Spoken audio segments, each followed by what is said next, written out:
Thank you for taking a minute out today. I appreciate it. I appreciate you having me. Yeah, you bet. So before we get into your work and your life, I Mhm. want to start with 4 years ago, we were all wrapping our heads around this global pandemic. And I'm curious, how did you Yes. make it through the pandemic and how did it subsequently change you? I made it crashing through. Um, I, uh, I got divorced. My marriage broke up in the pandemic, and I was taking care of my mom, who was overcoming lung cancer.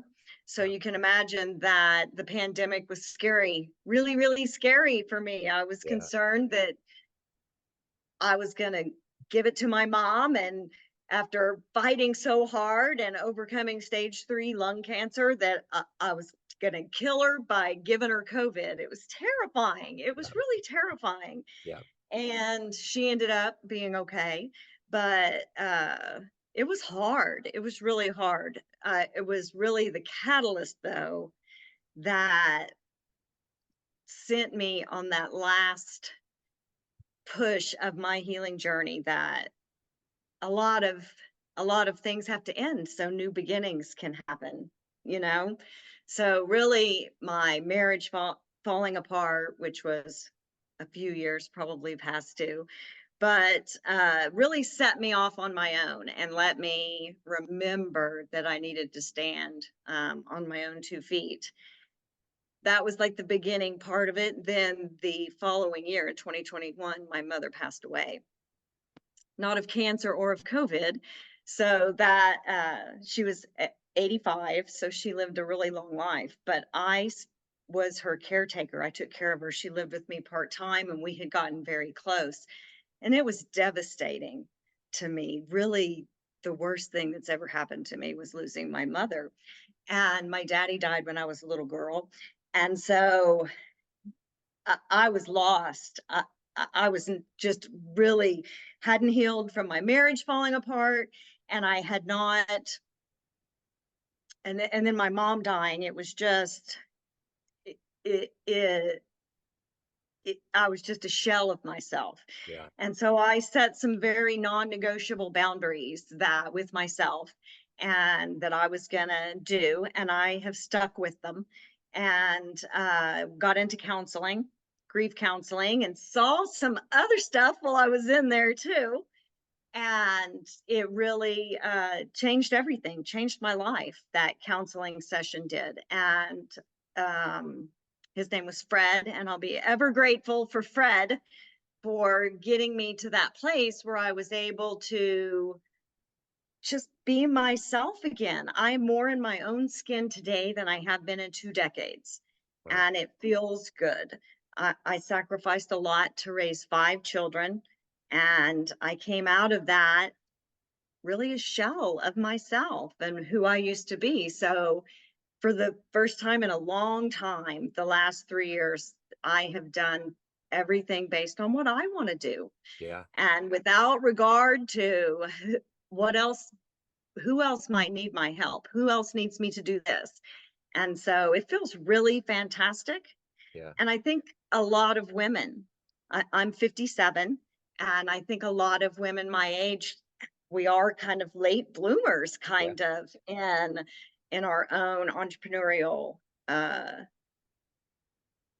venture and journey, and even the journey of ourselves and finding ourselves. It's just really been kind of a late process for me, and I'm really happy to be where I am, though.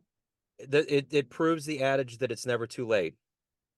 It is never too late. It is never too late. And not just for that, but like in COVID during the shutdown, I started painting Yeah, like artwork, not like the wall, but sure. artwork. And I've always been a really big art lover. Yeah, And but my first husband was an artist, my college sweetheart. I just never tried to do any of it, never took any lessons. I was a big nerd, and I was too busy taking math to take anything frivolous like art. yeah, And so I started painting, and I found a hidden talent in my yeah. 50s. Good for you. So it's never too late. And I am a lifelong learner. I hope I continue to learn new skills and new things and try new things my whole life. I Yeah, think it's really key to staying young and staying yep, vital and uh-huh, connected to the world. absolutely. Uh, We need to stop shutting our old people away because it's cold out or it's uh, you need to rest and you've done your stuff. No, I don't ever want to be that. No, I think it's important to stay active. I totally agree. So you're a marketing guru. You've had decades of experience. But if I put you Yes, in front of a bunch of third graders right now and one of the kids said, "Hey, what do you do for a living? It's career day. What's your answer?" I make commercials. Okay, That's they what would love kids that. think of, right? Commercials. That's what now I bet a lot of elementary school kids, if I said I had a YouTube channel, they would know what that is. Yeah, they would. Yeah, they would. So, some of them may even know the term podcast, but I think most of them would call it a YouTube channel. Yeah, yeah, they So I could certainly would. probably say that too. But for what I do for my regular job where I own an advertising agency, it would be I make commercials. So what did you want to be in the third grade? What was your dream? Oh gosh. I was really all over the place when I was growing up. I was an excellent student, and so I had a lot of opportunity, but I mean, it was the 70s and I lived in small town Oklahoma. So there's just you're not really sure. It took me a long time to find my way in what I wanted to do. Uh, I thought I wanted to do something math oriented. I was a really big math nerd, but turns out that engineering school is pretty boring. Yeah, And I went to Oklahoma State and I started out in math and ended up with a communications degree, which really suits me more than the engineering side of things. But I definitely had the math aptitude to do that. I yeah, just didn't have the passion for it yeah, as much as I thought I did when I yeah. was younger. So take me back to where you were born and raised and how these creative seeds were planted. Well, I was born in Guyman, Oklahoma, in the Panhandle, and in the '60s, and then my mom and dad kind of traveled around. He was in construction and engineering, and ended up settling back in my mom's hometown, which is Buffalo, Oklahoma. Um, my ancestors settled right there in Harper County in the land run. Both sides of my family did. And we had the original homestead. It was burned down in one of the big wildfires. They have a little wildfires all through that corridor of West Texas and Northwest Oklahoma and the Panhandle and up through Kansas. My grandparents built that house in 1901. No one was living in it, but um, it's a piece of our history that's gone now. So they ended up moving back there. I went kindergarten through 12th grade in Buffalo High School in Buffalo, Oklahoma. And I wouldn't say I was very creative growing up. It it really my creativity really manifested more in creative problem solving and creative strategy, even up through college. Even it took me a while to really embrace my creativity and in a art kind of way, it, in a creative display kind of way. Uh, my first marketing job right out of college, I worked for a cable company and we had an in-house TV production crew, and that helped me so much. I produced video and TV commercials and wrote scripts, and it's like my first little venture out into being creative, and then it just grew from there. And now software has come so far that I don't need to be a graphic designer in order to make advertising. So I make all of it myself, a good portion of it anyway. And it's very empowering to be able to create your own vision as opposed to explain to a graphic designer what you want your ad to look like and then re explain it because they can never understand it. Why your phone number needs to be on there. was just a really frustrating part of most people's marketing job. And I eliminated that about, I'm going to say about 3, 4 years ago, Yeah. because software came a long way. Yeah. It that's very empowering to be able to do it myself. Now, I don't edit video, but and it's too tedious for me. Yeah. Um, but all the print, all the social media ads, I'm capable of making all of those, and I enjoy that. It was a really a big creative outlet for me. So, who's been a hero for you in your life? Um, I really grew up my mom kind of being a hero to me. She worked really hard. My daddy died when I was little. She was a nurse. But I also have been inspired with some women, that just women that stand on their own. There's a lot of them. I'm trying to think off the top of my head who one of them might be. I, I'm such a nerd. I really follow a lot of science and geeky things.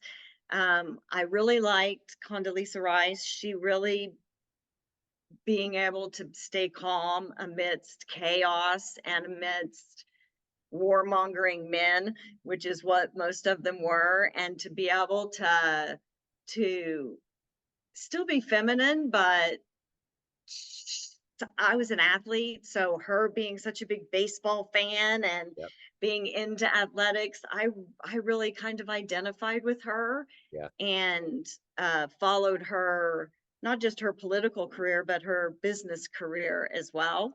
Yeah. And uh, so I liked that. I liked her commitment to public service, something that I don't necessarily have, but I understand it. I have Yeah. too many skeletons in my closet to Yeah. ever have anything like Yeah. that. Yeah. No, I know there's so many landmines when you get involved with political office, and I'm always I thankful. don't have the stomach for it, I don't think. Yeah. No, I get it totally. So, Yeah. what's your inspiration every day? What gets you out of bed? What gets you motivated to do the work that you do to help your clients and to grow as a human? I I'm on my soul path. I love Yeah. everything that I'm doing, and it's not a challenge at all to do it on a day-to-day basis. Um, the thing that challenges me the most about it is the admin portion, the tedium of just owning a business and the bureaucracy and the all of that kind of stuff. I have to really get in that mindset and almost force myself to do them. One of the things that I noticed when I was really healing through my journey was I was super hard on myself. I'm very competitive. That's part of it. I want my customers' campaigns to work because I'm competitive. I pay attention. If they're less than what I think I mean, I really want them to win. And part of what about that whole how do you focus and get going every single day, I felt like I was really procrastinating all the time, and I would have a to-do list and I wouldn't be able to do the things on it that I'm perfectly capable of doing, and I would do everything else that I could think of. And when I was in counseling, I was particularly frustrated one day, and was explaining, I don't understand why I just can't do it, why I have to procrastinate so much. And he said, Deborah, you're not procrastinating. And I said, yes, I am procrastinating. And he said, no, you are in fight or flight, but you're the deer, you're in freeze. You can't move forward because you're in fight or flight. And he gave me a very simple grounding technique called 5 4 3 2 1, and it goes through like name 5 things you see, 4 things you hear, and it brings you to the here and now where you're perfectly safe. And I have to tell you, it changed my life. Yeah. So many times when I felt stuck and like I was procrastinating, I was in fight or flight and I didn't even know. And fight or flight's so important for us, right? For our survival, but it's not appropriate if something reminds you of a time you were criticized and that makes you be in fight or flight, or it's never conscious levels. So I had no idea. I probably spent 10 years in fight or flight and didn't realize, and that's a really big thing. Things that were preventing me from being motivated and loving and wanting to get involved and love my own life and help others and grow their business and really get out of bed and do the work. What I couldn't do it because I was in fight or flight.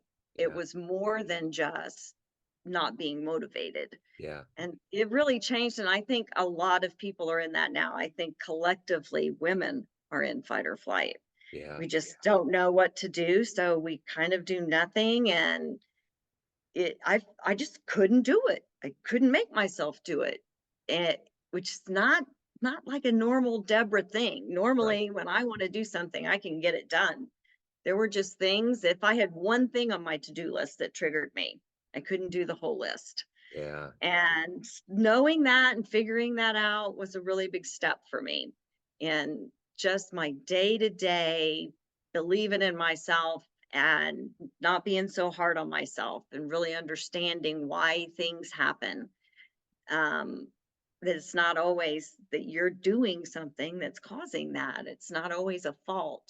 It's not a character flaw. Yeah. Yeah. So let me ask you this. Of all of the things that you've done in your life up to this point and had to overcome and evolve into, what are you the proudest of? I'm really proud of I'm proud of of raising my family, I would say. My kids are all really good adults. And if you got 5 kids, you're playing percentages that they won't be in prison. I mean, seriously, you just have so little control. But I'm proud that I did that.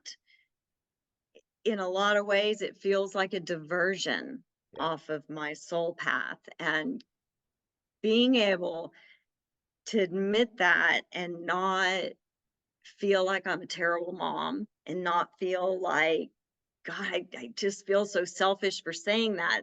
So overcoming that part of me that was really people pleasing. I think a lot of moms, you just kind of are. You Yeah. kind of have to keep everything together. It was hard to overcome that Yeah. um, on a very deeply personal level. It was so difficult to step out and be selfish. It felt really selfish, Yeah. and it felt like I was doing something wrong. Um, and my brain wanted to go back. It took every ounce of will I have not to go back to my husband and put my family back together and make everyone else happy. Every ounce of will I have. Yeah. And so I'm so proud of myself for being able to do it. If I wouldn't have done that, none of the other stuff would have followed. Wow. I'd be still stuck. Yeah. And I didn't know I was in fight or flight. Yeah. I hadn't been to counseling yet. Yeah. So it was excruciating to do it. And it took everything. It Yeah. really did. So I'm very proud of myself for getting through that. And I didn't know how my kids would end up and Yeah. how my relationships with everyone would end up. It was terrifying, honestly. It Absolutely. was terrifying, Sounds like it. So at this point in 2024, Deborah, everyone has a perception of you, family, friends, clients, but you run the show. What's your right? perception of you? Who do you think you are? I am I'm pretty much what you see is what you get. Uh, I'm much more open than I used to be, but I really think of myself as a creative person, as an artist, and I have it's taken me a long time to be able to embrace that in myself. So I that's what really speaks to me and really I think is who I am as a person is that creativity. It it defines who I am and I found it in such a late part of my life. But Excellent. it is definitely who I am today. Yeah. I'm producing later this week TV commercials. All of that creativity is my vision, and that feels really good to finally be able to embrace that and be confident with Yeah. it, Yeah. and not because I think it had zero confidence in that ability Yeah. uh, growing up, especially. So to be able to find it and really dig in and believe that and feel comfortable in my own skin, uh, that was the missing element, that creativity. And finally embracing that really brought everything into perspective Yeah. on who I am as a person. So if anyone wants to hire you, reach out, see your work, anything about your world, where's the best place to go? You can go to my podcast website, which is dealswithheels.com. We are in our second season, Excellent. so we're really important. We're really proud of that. It's one of the easiest things that I'm doing. Honestly, it hits my skill set pretty well, I think. Yeah. But we are proud of those episodes, and I am all the ways to contact me are on that website. It has a good biography about me, and that's the best place. Excellent. Deborah, this has been wonderful. Thank you for your story. Thank you for what you're doing. I appreciate it. Hey, thank you for having me. I appreciate it. Great podcast. I've listened to a few of your episodes and I really, really enjoy it. You're a great interviewer. Thank you. I really